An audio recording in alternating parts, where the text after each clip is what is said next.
நம்ம சேனல்ல வீடியோ போட்டோடனே உங்களுக்கு மெசேஜ் வரணும் அப்படின்னு நீங்க நினைச்சீங்கன்னா ரைட் சைடுல இருக்கிற ரெட் கலர் சப்ஸ்கிரைப் பட்டனை பிரஸ் பண்ணிக்கோங்க. அப்படியே பக்கத்துல ஒரு பெல் சிம்பிள் வரும், அதையும் கிளிக் பண்ணிட்டீங்கன்னா உங்களுக்கு மெசேஜ் தவறாம வரும். சரி, வாங்க வீடியோக்குள்ள போகலாம். வணக்கம் நண்பர்களே. தஞ்சாவூர் மாவட்டத்துக்கு பக்கத்துல ஒரு சின்ன கிராமம். அந்த கிராமத்துல ஒரு மயான கொட்டா இருக்குது, அதாவது சுடுகாடு. கரெக்டா நைட்டு 12 மணி வாக்குல அந்த சுடுகாட்டுல ஒரு பணத்தோட குழிக்கு மேலே ஒருத்தன் உக்காந்துக்கிட்டு பீடி குடிச்சிக்கிட்டு இருக்கான். அவன் பேரு பேச்சியப்பன். அவன் வேற யாரும் இல்லை, அந்த சமாதியில் வர்ற பணத்தை புதைக்கிறது எரிக்கிறது வெட்டியான். அவனுக்கு இதுதான் வேலை.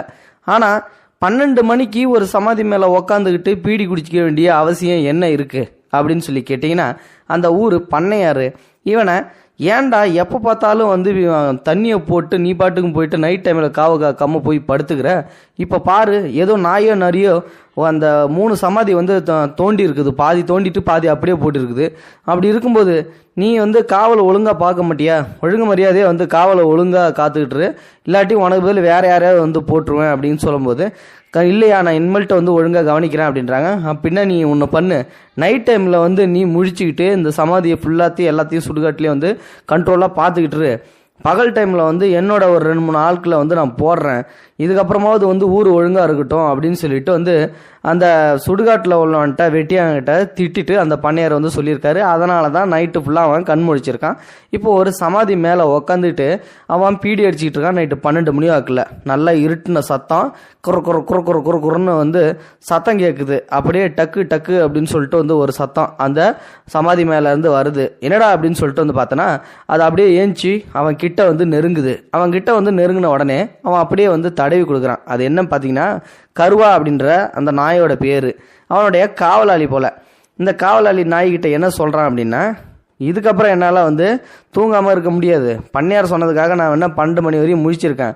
இதுக்கப்புறம் கருவா நீ தான் வந்து இந்த மயான கொட்டையை வந்து பார்க்கணும், நான் போயிட்டு தண்ணியை போட்டு படுத்துக்கிறேன் அப்படின்னு சொல்லிட்டு பேச்சியப்ப என்ன பண்ணுறான், போய் சரக்கை போடுறதுக்காக பாட்டிலை தேடி தேடி தொலாவி பார்க்குறேன்.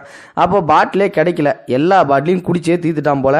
அப்புறம் என்ன பண்ணுறேன், எல்லா பாட்டிலில் இருக்கிற அந்த ரவ சரக்கையும் ஒன்றா சேர்த்து ஒரு கிளாஸில் குடிக்கலாம் அப்படின்னு சொல்லிட்டு கொஞ்சம் கொஞ்சமாக ஊற்றிட்டு இருக்கேன். அப்போது ஒரு சத்தம் புஸ்ஸுங்குது. என்னடா அதுன்னு சொல்லிட்டு திரும்பி பார்க்குறேன். அப்படியே கருப்பாக வளைஞ்சு நெளிஞ்சிக்கிட்டு குடிசையோட ஒரு ஓட்டையிலிருந்து உள்ளார வந்து எட்டி பார்க்குது. கருணாகந்தான். இது வேற சனியா இப்பப்போ வந்து தொல்லை பண்ணிகிட்டே இருக்குதுன்னு சொல்லிட்டு அசால்ட்டாக ஒரு கம்பு எடுத்து அந்த பாம்பை அப்படியே தூக்கி கொண்டு போயிட்டு வெளியில் வந்து போட்டுடுறேன்.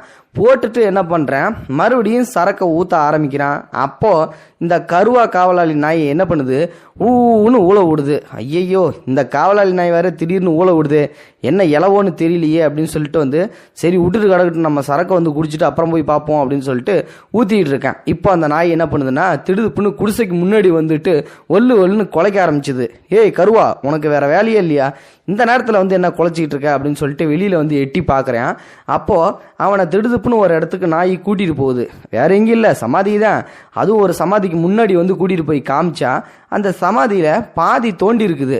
அப்போ தான் வந்து இவனுக்கு சந்தேகம், என்னடா அது நம்ம இங்கே இருக்கோம், கருவாவை காவலுக்கு விட்டுட்டு போயும் இந்த மாதிரி வந்து சமாதியை பாதி தோண்டியிருக்காங்களே, யாராக இருக்கும் அப்படின்னு சொல்லிட்டு இவனுக்கு ஒரே சந்தேகம்.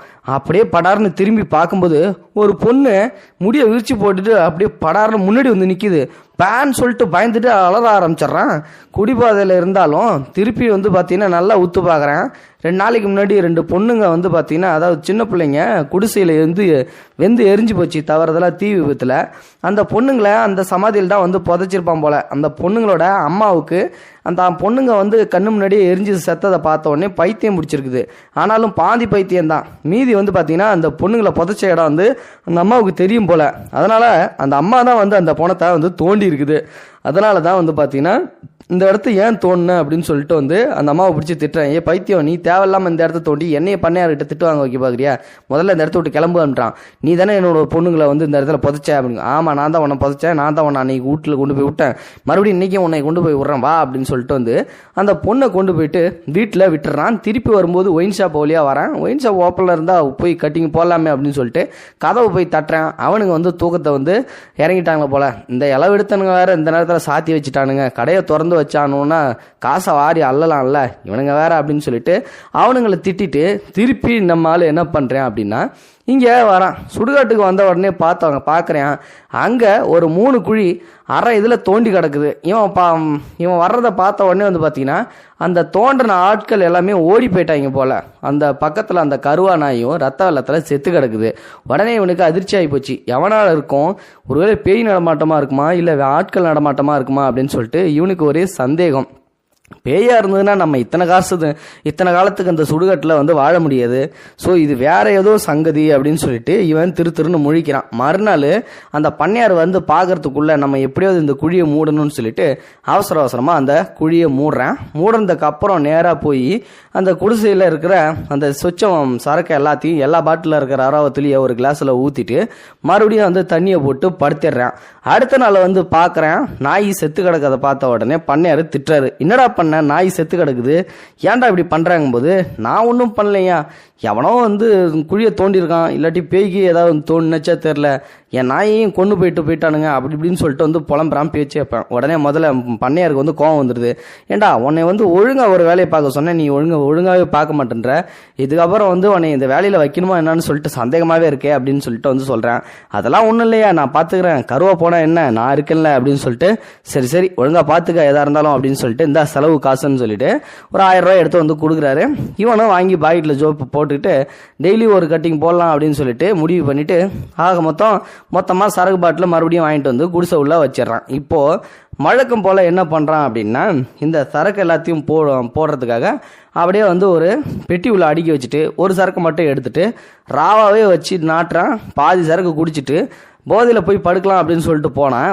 புசுன்னு மறுபடியும் அந்த கருணாகம் உள்ள வருது. தனியா இது வேற திருப்பி வருதுன்னு சொல்லிட்டு மறுபடியும் அந்த பாம்பை அப்படியே பிடிச்சி கொண்டு போயிட்டு நேராக வெளியில் விட்டுறான் கம்பாலேயே. இதுக்கப்புறம் என்ன நடக்குதுன்னா, மறுபடியும் வந்து படுக்க ஆரம்பிச்சிடுறான். படுக்க ஆரம்பித்த உடனே கொஞ்ச நேரத்தில் சக்கு அப்படின்னு சொல்லிட்டு வந்து சத்தம் கேட்குது. இவனுக்கு ஒன்றுமே புரியல, என்னடா இது இப்போதான் படுத்தோம் அதுக்குள்ளே சத்தமா அப்படின்னு சொல்லிட்டு குடிசையை விட்டு வெளியில் வந்து பார்க்குறேன். அங்கே 3 பேர் தலையில் துண்டை கட்டிக்கிட்டு முகத்தை மறைச்சிக்கிட்டு ஏதோ ஒரு புதக்குழி வந்து அந்த பணத்தோட குழியை வந்து தோண்டிக்கிட்டு இருக்கானுங்க. ஸோ இப்போ இதை பார்த்த உடனே எவன்டா அது குழியை தோன்றது அப்படின்னு சொல்லிட்டு வந்து சத்தம் போடுறான். அந்த சத்தத்தை கேட்ட உடனே வந்து எல்லாரும் பதறி அடிச்சுட்டு அங்கேருந்து ஓடுறானுங்க. ஓடுறதுக்கு அப்புறம் வந்து பார்த்தீங்கன்னா இவன் ஒருத்தனை பிடிக்கலாம் அப்படின்னு சொல்லிட்டு வந்து போகும்போது அங்கேருந்து கால் தடுங்கி ஒரு குழியில் போயிட்டு விழுந்துடுறான். குழியில் போய் விழுந்ததுக்கு அப்புறம் வந்து பார்த்தீங்கன்னா சரின்னு சொல்லிட்டு அவனுங்களாம் ஓடி போயிடுறானுங்க. இவன் மட்டும் அந்த தோண்டின குழியில் போயிட்டு விழுந்துடுறான். சரின்னு சொல்லிட்டு காலு மட்டும் உள்ளே போயிடுது. எப்படியோ முக்கி காலை எடுத்துடலாம் அப்படின்னு சொல்லிட்டு காலை பிடிச்சி இழுக்கிறான். அந்த காலை பிடிச்சி இழுக்கும்போது ஒரு பெரிய நெக்லஸ்னா பெரிய ஹாரம் ஒன்று வந்து அவன் காலில் இருந்து வருது. அந்த ஹாரத்தை பார்த்தோன்னே என்னடா அது பவுனு மாரி இருக்குன்னு சொல்லிட்டு வெளில எடுத்து பார்க்குறான், பவுனு. அதுக்கப்புறம் தான் இவனுக்கு ஓஹோ இதில் ஏதோ சங்கதி இருக்குன்னு சொல்லிட்டு அந்த அவனுங்க தோண்டி விட்டுட்டு போனாங்க பார்த்தீங்களா, அந்த குழியை வந்து தோண்ட ஆரம்பிக்கிறான். அது நிறைய வந்து பார்த்தீங்கன்னா ஒரு பெட்டி நிறையா வந்து தங்கம் இது எல்லாமே ஜுவல்ஸ் எல்லாமே அடுக்கி இருக்குது. என்னடா அது இவ்வளோ ஜுவல்ஸ் அடுக்கி இருக்குது, ஒருவேளை இதுக்காக தான் வந்து தோண்டானுங்களா, என்ன சங்கதி ஒன்றுமே புரியலையே அப்படின்னு சொல்லிட்டு அடுத்த நாள் என்ன பண்ணுறேன், அந்த தங்கத்தில் 3 குழியிலே இருந்த அந்த எல்லா குழியும் வந்து தோன்றேன். அதில் உள்ள தங்கம் எல்லாத்தையும் சேர்த்தா 1 மூட்டை கணக்கு வந்து தங்கம் வருது. அதை எல்லாத்தையும் எடுத்து ஒரு வாரமாக இவனோட குடிசையில் ஒரு பகுதியில் தோண்டி வைக்கிறான். இதுக்கப்புறம் தான் வந்து பார்த்தீங்கன்னா பண்ணையார் வந்து என்ன பண்ணுறான் அப்படின்னா, அந்த குழி எல்லாத்தையும் தோண்டி வந்து மூடன்தான் வந்து பார்த்துட்றான். குழி எப்பயுமே வந்து மூடின மாதிரியே தானே இருக்கும், ஆனால் இன்னைக்கு கொஞ்சம் வித்தியாசமாக தெரியுது, ஏதோ சங்கதி நடந்திருக்கு அப்படின்னு சொல்லிட்டு வந்து இவன் வந்து சரி அவன்கிட்ட கேட்கக்கூடாது, கேட்டால் நாம மாட்டிக்குவோம் அப்படின்னு சொல்லிட்டு பண்ணையார் அங்கேருந்து வந்து போயிடுறான். மறுபடியும் அடுத்த நாள் என்ன பண்ணுறதுன்னா இருட்டிடுது.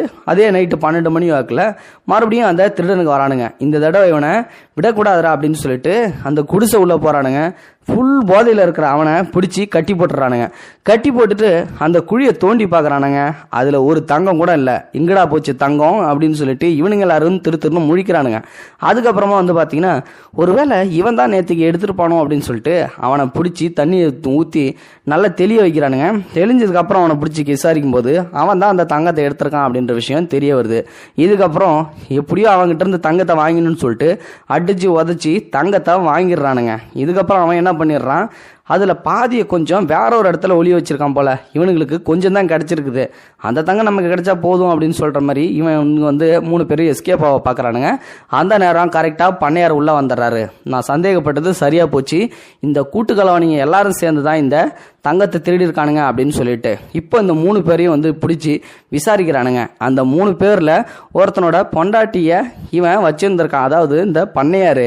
அந்த பொண்டாட்டி மூலயமா தான் அவனுக்கு விஷயம் தெரிஞ்சிருக்குது, இந்த சுடுகாட்டில் தான் பண்ணையார் கோயிலுக்கு தேவையான நகையில எல்லாத்தையும் மறைச்சி வச்சிருக்கான் அப்படின்னு சொல்லிட்டு இப்போ அந்த விஷயத்தை தெரிஞ்சுக்கிட்ட அவன் தன் பொண்டாட்டி மூலமா இன்னொரு 2 கூட்டுக்கலவாணிகளை சேர்த்துட்டு அந்த தங்கத்தை திருடுறதுக்காக அங்கே வந்தா பண்ணையார் அந்த இடத்துல வந்து பிடிச்சிடுறான். இதுக்கப்புறம் என்ன நடக்குது, அந்த 3 பேரையும் கொன்று அதே சமாதியிலே வந்து புதைச்சிடுறான். தங்கம் வந்து பாதி தான் பண்ணையாருக்கு கிடைக்குது, மீதி எங்கடா போச்சு அப்படின்னு சொல்லிட்டு தேடிட்டு இருக்கும்போது தான் நம்ம பேச்சு எப்பனம் பிடிக்கிறான். ஏய் மரியாதையா நீ சொல்லிடு, நீ தான் தங்கத்தை தேடி இருக்க அப்படின்னு சொல்லிட்டு அவனை போய் விசாரிக்க போகும்போது அங்க கருணாக பாம்பு உள்ள இருக்குது.